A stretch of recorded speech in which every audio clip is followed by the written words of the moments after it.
देखिए इस वक्त एक बहुत बड़ी खबर आई है। खबर यह है कि जो एससीओ समिट हुई चाइना में, उसमें भारत ने इजराइल और अमेरिका की आलोचना की है और ईरान का साथ दिया है। देखिए ये बहुत बड़ी खबर है और इसको एक बड़ा स्टैंड चेंज माना जा रहा है भारत का ईरान के पक्ष में। देखिए ये एक ऐसी खबर है जिसको बहुत सारे लोग कह रहे हैं कि ये भारत और ईरान के नए युग की दोस्ती की, नए युग की शुरुआत भी हो सकती है।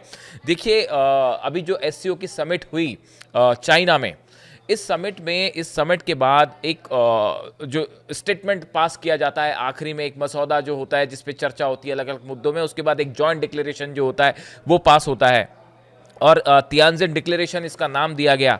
इस तियानजिन डिक्लेरेशन में जो बातें कही गई हैं वो बेहद अहम है। देखिए इसमें कहा गया, जो खबर भारत को लेके है ईरान से जुड़ी हुई, in uh diplomatic shift India joined fellow SCO members states on Monday in strongly condemning the US and Israeli strikes on Iran in June 2025। जून में जो हमले किए गए ईरान के ऊपर, जो इजराइल और अमेरिका ने हमले किए, भारत समेत सभी देशों ने इसकी तीखी आलोचना की है कि ये हमले गलत थे ईरान को लेकर। Tianjin Declaration described the attack as a violation of international law and Iran's sovereignty and called for the protection of nuclear infrastructure and civilians।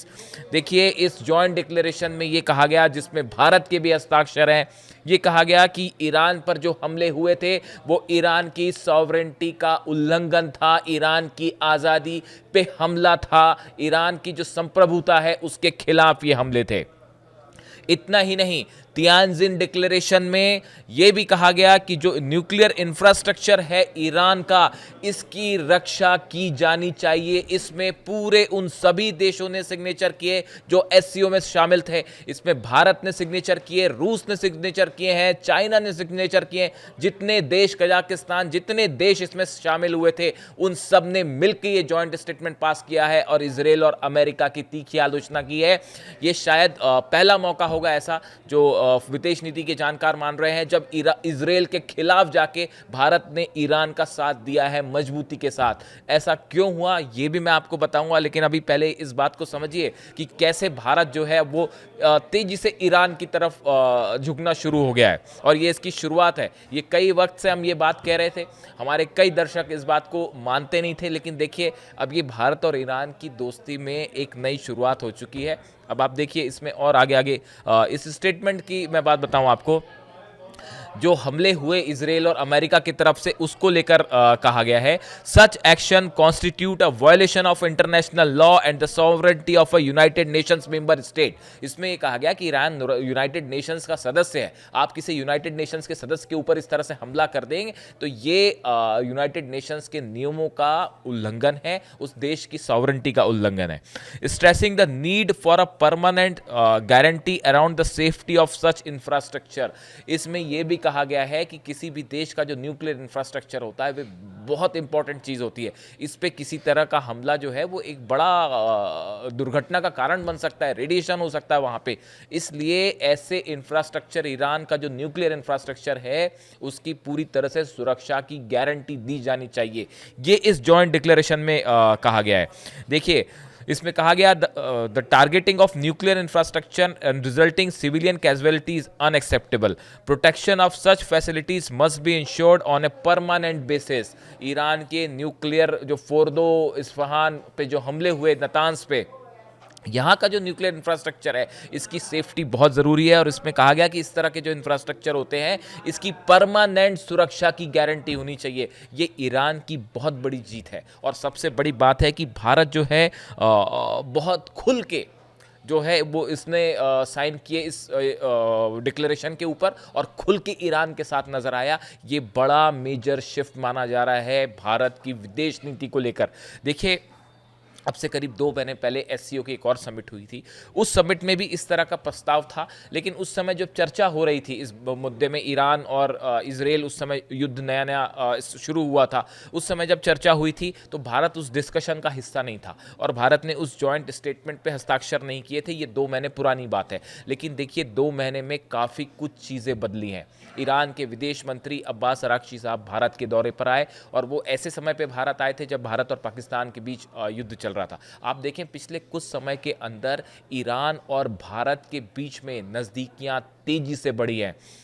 जो ईरान का रुख है भारत को लेके वो बहुत ही साफ है। देखिए मैंने अपने खुद के आपको वीडियो में बताया था कि अली खामेनी साहब की तरफ से ये कहा गया, ये कुछ 6-7 महीने पहले की बात है, कि भारत के साथ, चीन के साथ, रूस के साथ ये वो देश है कि तेज़ी के साथ कोऑपरेशन ईरान को बढ़ाना होगा।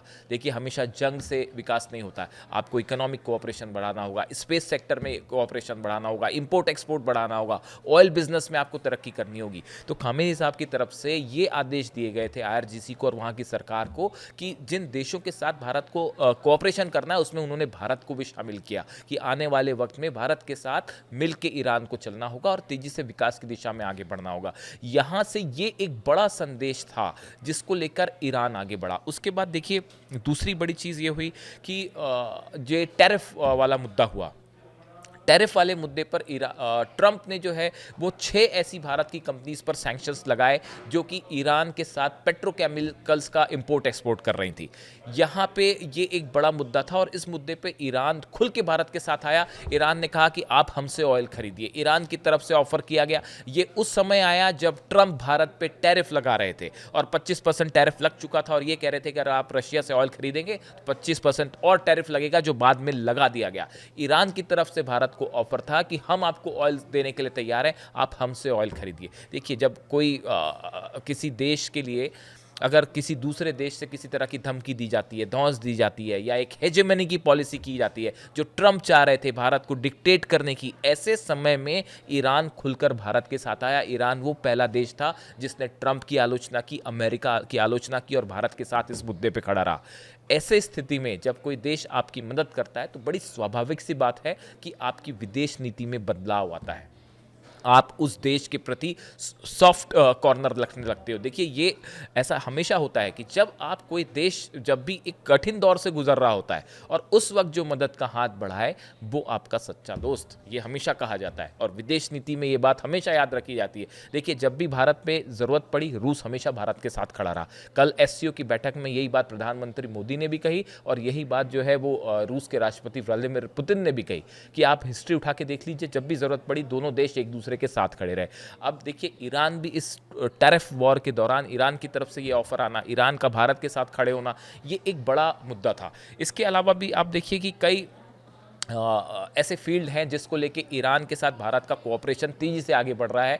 कई सारी चीज़ें हैं जो भारत से ईरान एक्सपोर्ट हो रही हैं और इस बात पे भी फोकस किया जा रहा है कि ईरान के साथ जो ऑयल व्यापार है वो भी तेज़ी से आगे बढ़े। तो आप देखें पिछले कुछ वक्त में ईरान और भारत एक दूसरे के काफ़ी करीब आए हैं और ये चीज़ अब ग्राउंड पर दिखने लग गई है। एससीओ समिट में भारत का ये मेजर शिफ्ट माना जा रहा है। विदेश नीति के लिहाज से भारत ने इस सिग्नेचर पर जिसने हस्ताक्षर किए, इसने इजराइल और अमेरिका की तीखी आलोचना की है। ये शायद पहला मौका होगा जब भारत इतना खुल के जो है वो इजराइल के खिलाफ किसी डिक्लेरेशन पे भारत ने साइन किए हों और ये निश्चित रूप से एक ऐसी खबर मेरी आज मैं आपको बताऊं, बड़े सारे जो मेरे ग्रुप में लोग हैं उनसे मेरी बात होती है, विदेश नीति के बड़े सारे प्रोफेसर्स हैं, स्टूडेंट्स हैं दिल्ली यूनिवर्सिटी के, कई सारे आम लोग हैं जिनसे भी मेरी इस खबर के बारे में बात हुई। सबने पहली बात तो खुशी जताई कि ईरान के साथ भारत को खड़ा होना चाहिए और ख़ास तौर पे जो मुस्लिम वर्ग है उसमें तो मान लीजिए आप एक खुशी की लहर है। जो शिया मुस्लिम्स हैं भारत के वे तो बहुत ज़्यादा खुश हैं इस फैसले से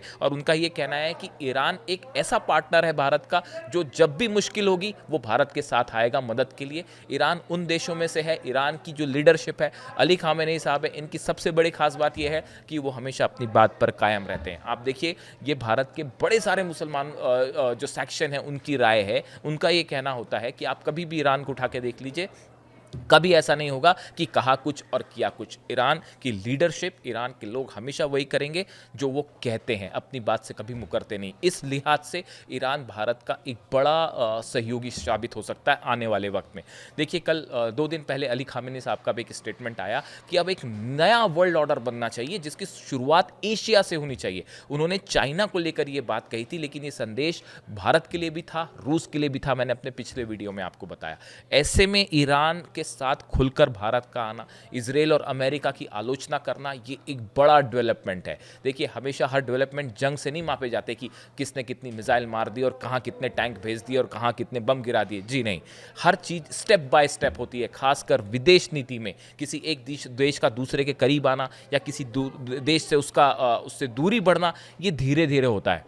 खैर अमेरिका कुछ भी कर सकता है, ट्रंप कुछ भी कर सकते हैं, वो एक अलग बात है, लेकिन जो चीज़ें होती हैं वो धीरे धीरे होती हैं। अब इसमें ये बात साफ है कि धीरे धीरे ईरान जो है वो भारत के करीब आ रहा है और ये रिश्ता मजबूत हो रहा है। देखिए अब से कुछ समय पहले की बात है जब हमले हुए ईरान के ऊपर, उसके बाद भारत में जो ईरान की एम्बेसी है, देखिए उस युद्ध के दौरान भी भारत में ज़बरदस्त सपोर्ट था ईरान का। मैंने अपने वीडियोज़ में आपको बताया, भारत में बहुत सारा सिर्फ मुस्लिम सेक्शन ही नहीं बल्कि हिंदू सेक्शन में, ऑल ओवर इंडियंस में सिंपैथी थी ईरान के लिए कि गलत हमले हो रहे हैं ईरान के ऊपर। इसराइल की तरफ से गलत हमले हुए, अमेरिका की तरफ से गलत हमले हुए, ऐसे बड़े सारे भारतीय लोगों का मानना था और बड़ा जो झुकाव था ईरान के लिए।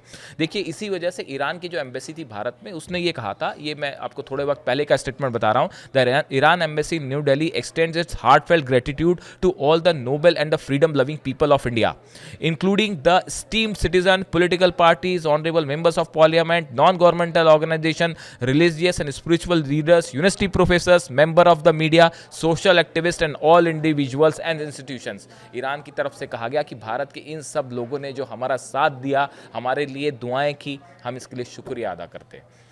अब इस फैसले के बाद, एससीओ समिट के बाद, भारत जो जिस तरह से इजराइल के खिलाफ जो है जाकर समिट पे साइन किए हैं इस जॉइंट स्टेटमेंट पे, इसकी भारत में बहुत ज़्यादा प्रशंसा हो रही है, तारीफ हो रही है और ये कहा जा रहा है कि ये एक भारत और ईरान की दोस्ती में एक नए युग की शुरुआत हो रही है। इससे जुड़ी जो भी खबरें होंगी आप तक पहुँचाएंगे। Thank you so much.